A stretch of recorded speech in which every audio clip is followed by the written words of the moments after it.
go. This whole paragraph, chapter 17, not paragraph, chapter, there we go. The chapter talks about water usage and managing the use of that water. The next chapter that we're going to lump into this unit is chapter 18, and it talks about water pollution. So there are some things mentioned in this chapter as far as pollution goes. We're going to talk a lot more about what that looks like and what can contaminate water in the next chapter. And I'll probably remind you of that a couple of times when we talk about other things in this chapter, but I thought I'd say that at the start. So first section, water resources. We've talked a little bit about this. You should know the hydrologic cycle. Here's a question for you. When you read this section, did you pick up on what drives the water cycle? What causes the water cycle to work? Would it be winds? Not necessarily wind. That's a part of it. What causes wind? Pressure. What causes differences in pressure? Okay, what causes differences in temperature? Sun. The sun. So yes, I would say that the sun drives the hydrologic cycle, and that was found up in here. So that's because solar energy is what causes evaporation, whether it's evaporation from a standing body of water or evaporation from plants. If something evaporates from plants, what's that called? When water evaporates from plants. It's got a specific name. Starts with a T. Transpiration. Transpiration. There you go. I knew you'd remember it eventually if you had time to think. That's what wait time is good for. So transpiration and a plant's roles in the hydrologic cycle is pretty important. And one of the reasons that there's potential concern for water resource is that if the globe gets warmer, okay, we're projected maybe about 2 degrees Celsius of an increase, right? If that happens, then the distribution of water changes and rain patterns will change, but also any plants that are still present are going to use more water because transpiration will happen more quickly. So transpiration, remember, because we talked about this very briefly before, you may have learned about this in AP Bio, but that's the idea that plants suck up water through their roots and then it evaporates through their leaves. So plants tend to lose a lot of water through their leaves, okay? Yeah. It was a question on our quiz or one of the AP Bio about what transpiration was. Like, I've heard it, I don't remember, but yep, there you go, okay? So something that you should know, the ocean, I mean, obviously if you look at a picture of the Earth, it's a pretty big part of like the globe. The Earth is 71% like water, okay, covered in blue ocean. But most evaporation, when we talk about the hydrologic cycle, occurs from the ocean because it's such a big body of standing water. It's not like still calm water, but that's where most evaporation happens from, okay? And that's introduced in this section here. You don't really need to know the conversions that are here. They're interesting, but you're not expected to memorize those. You should be able to explain the hydrologic cycle and talk about how a water molecule moves from one place to the next, okay, and what that path would look like. So the next section talks about the fact that water is not evenly distributed. If it was, then there would be a lot less water problems, but that's just not the case. Rain falls unevenly. There's 3 different reasons why. So you should be able to explain those and kind of describe them. So one is that circulation in the atmosphere does mean that we have inconsistent pressure in different places. So then because of those pressures, we have wind that blows in certain directions as a pattern, and then we get rainfall in different amounts in different spots. So if you remember the cells, when we talked about the wind patterns, so where do we usually get desert forming? 30 degrees latitude, right? South and north. So we don't get a lot of rain there. So that's somewhere, according to this, it's between 20 and 40 degrees north and south. Yeah, that's right. 30 degrees would be right about there, okay? So that's where our deserts usually are. So we have the Hadley cells, the Ferrel cells, and the polar cells. Kind of remember that. So that ties back into this chapter as far as rain distribution. A second reason that rain is uneven is that the closer you are to water, that usually means the more rain you have. But it also depends on what side of the wind you're on. So how many of you know anybody who lives in Chicago? Okay, my husband has family in Chicago. They get what's called lake effect. And you may or may not have heard of that. People on the west side of Michigan also get lake effect because they're right next to Lake Michigan. So they get more snow, they get more rain, they get more like freezing rain and all of those types of precipitation than we do because they're right next to a big body of water. Okay, so that hopefully makes sense. If you look at this map here, different parts of different countries get more rain, but you tend to get more rain when you're on the west side of the continent than on the east side, depending on the air circulation patterns. Okay. The third reason water is distributed unevenly is topography. So remember rain shadow effect? That's topography. If there's a mountain, one side is going to get a lot of rain, the other side not so much. Which is Okay. leeward and windward? Windward is the side towards the wind. this So if the is- wind is blowing at you, the windward side is in that direction. So if the wind is blowing, and I'll put this on the video, if the wind is blowing this way, then the windward side is over here, the leeward side's on the opposite side. Which side gets the rain? Usually the windward side, Okay. and the leeward side would be dry. So a good example of that, and this is rain shadow effect, you should be able to explain it.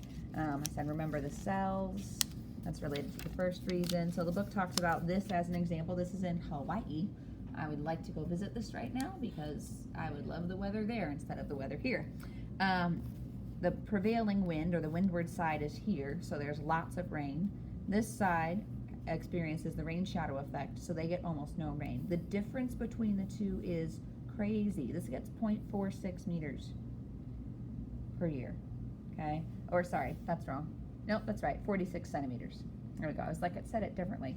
This side gets 12 meters of rain. Like, huge, vast difference between the two. Okay? So, thought that was interesting. So that's a really good example. You could name the Rocky Mountains. That's another example, okay? Lake effect from Chicago is another practical example of just being close to water means you get more rain. But those are three reasons why water is not distributed evenly. So then lots of problems develop because of that, okay? Still talking about water resources, you should be able to define residence time. So that is how long a water molecule is going to be in that space.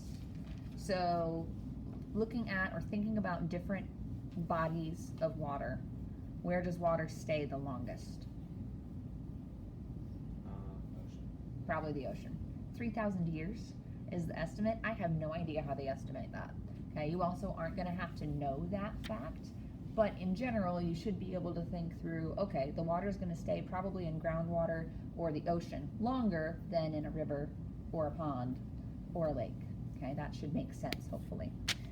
You should know some of these percentages. So one that I think you should know is that oceans are about 71 or 70% of the surface. Lucas, go ahead. Why is it the ocean? And what is the difference between ocean water and groundwater that makes it so that it stays in the ocean for so long? I guess I don't necessarily know the difference in the residence time for the ocean versus groundwater.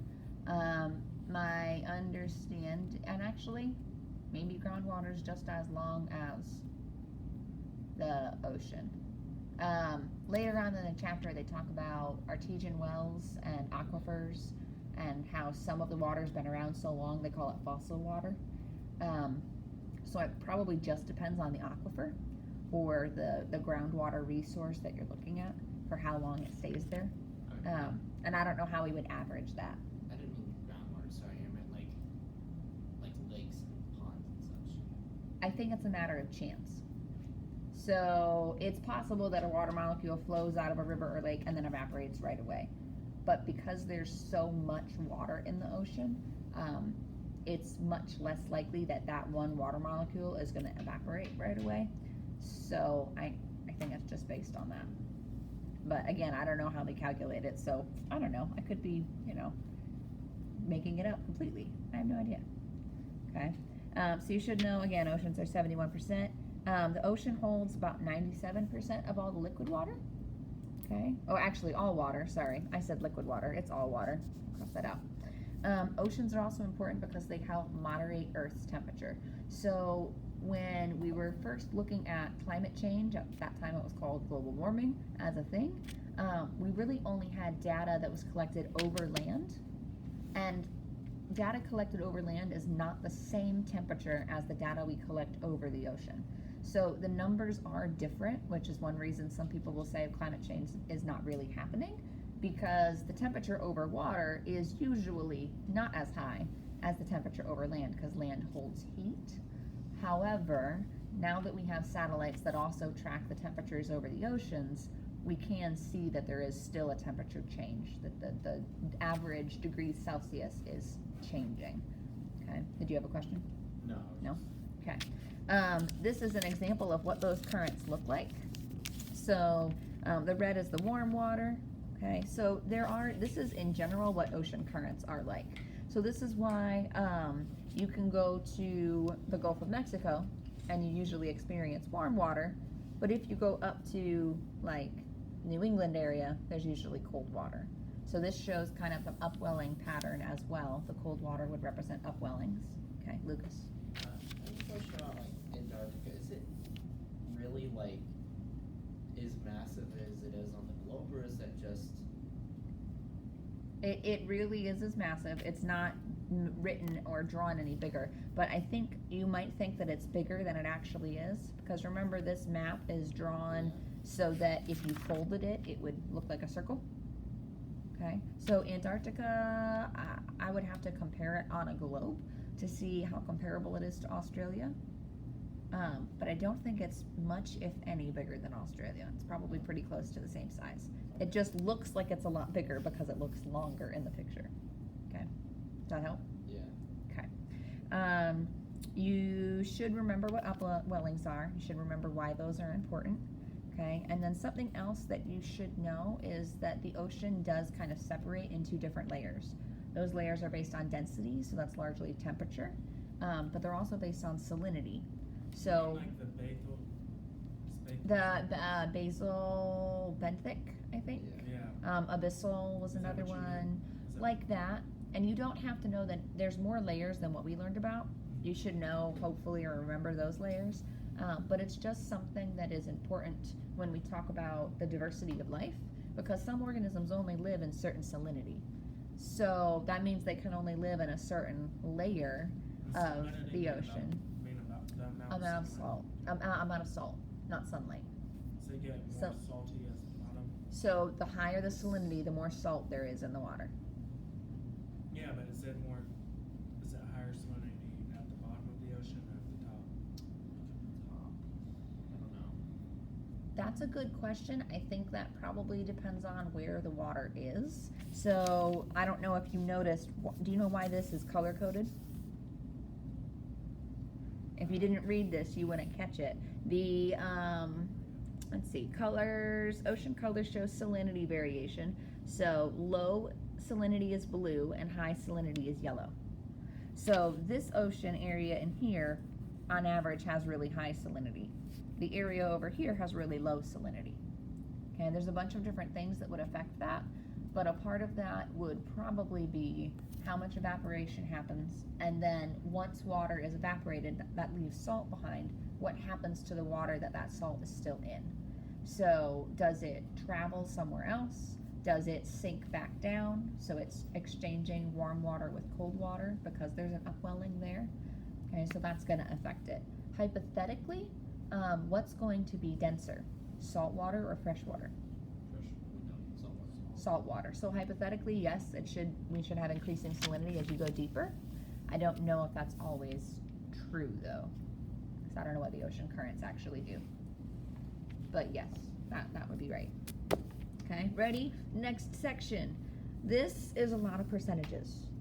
You don't have to know all of them. You should know that most of fresh water is frozen. So the number is about 87%. So that means it's in glacier, it's in snow, it's in ice somewhere. Okay, so this is important because as those melt, they do provide a source of fresh water. So one of the examples here is the Colorado River in the Rocky Mountains. That is supplied largely by melting snow. Okay. Another example are some places in Asia. The Tibetan glaciers provide, let's see, drinking water for 3 billion people. That's a lot of people. That's almost half of the population right now. And then, so what do we do if the glaciers are shrinking? And we can look at satellite images that show the polar ice cap is getting smaller. Glaciers are getting smaller. So potentially they're going to run into water supply problems soon. Okay. You should be familiar with all of these definitions. So groundwater is water that's held in the ground. Okay, there's not really too many other ways to describe that. Infiltration is water filtering through empty spaces or open spaces in the soil. So infiltration, pretty similar to filtration, but infiltration has different lengths of time that it takes depending on the makeup of the soil. This is the zone of aeration is, you might think, related to air. You'd be right. It's how it's places in the soil where there are still air pockets that aren't full. So infiltration can happen in the zone of aeration. In the zone of saturation, that's where the soil layers are all filled with water. So you're not really going to get much infiltration there because water's already up filling the soil. So the top of that zone is where the water table is. In order to get water from the ground, if you're going to drill a well, you have to drill down at least to the top of the water table. You really want to drill down below that so that if the water table changes throughout the year, you still have access to water. Okay. Aquifers. These are areas of sand and gravel and rock that are below the surface, below the water table. And depending on what they're made of, they help restrict the movement of that water. So that means that there's a layer of rock or sand or clay that the water can move through. That's the aquifer. But underneath that, there's a layer that prevents the water from moving any further. Okay? So that becomes important when we look at the next page. And this is illustrating all of those vocabulary terms I just looked at. This is an example of wells and aquifers. So here's the confining layer here and then here. And that prevents the water from leaving this area. So if it's full, that's great. That means that the aquifer is being replenished, it's being recharged. That's what we want if we're looking at the health of an aquifer, because the fuller it is, the longer it will last. If that makes sense, okay? So if you drill a well down into a confined aquifer, which just means that it's got a layer on both sides that prevent the water from going anywhere, then it's often called an artesian well, because that means that the water just comes out of it without being pumped. Depending on where that artesian well is, you can have an artesian well that's not active, so this was active at one point, or you can have an artesian well that is active, okay? If you drill a well in an aquifer that's not confined, so an unconfined aquifer, then you have to actually pump the water.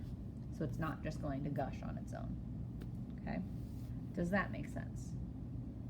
I like the picture better than just the words because it makes make sense. Otherwise, I was reading on the page before and going, I know what this is because I know I've seen it, but I can't make it click. And then I turned the page and I was like, oh look, there's a picture. This is perfect. Okay. Some other things that you should know. You should be able to describe how we measure a river's size. That's using this term called discharge. So usually that is related to how much water passes a point in a given amount of time. So it's like cubic feet per second, okay?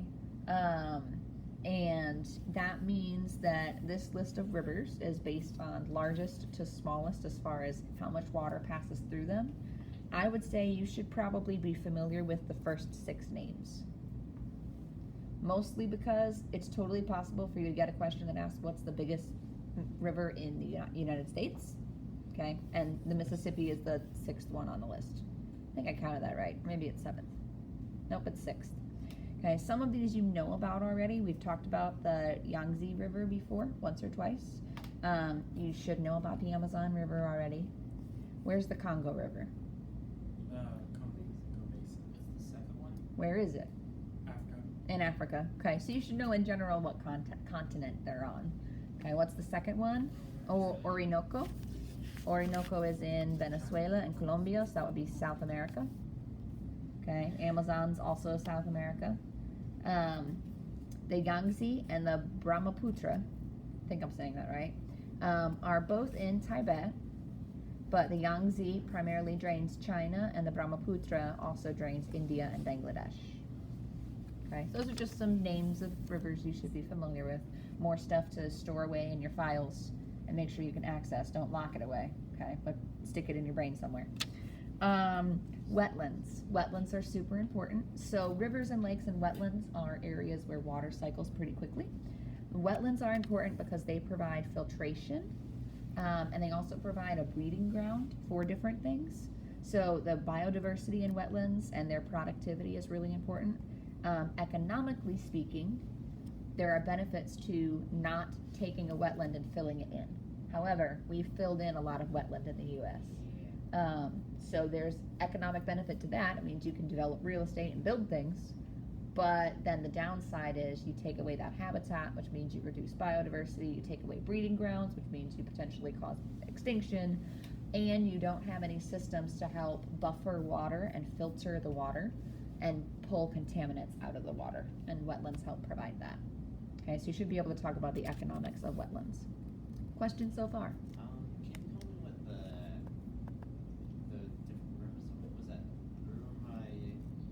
Brahmaputra. You are going to have to go back and look. You probably won't have time to take all of your notes while I lecture, because I'm going to have to go a little faster, I think.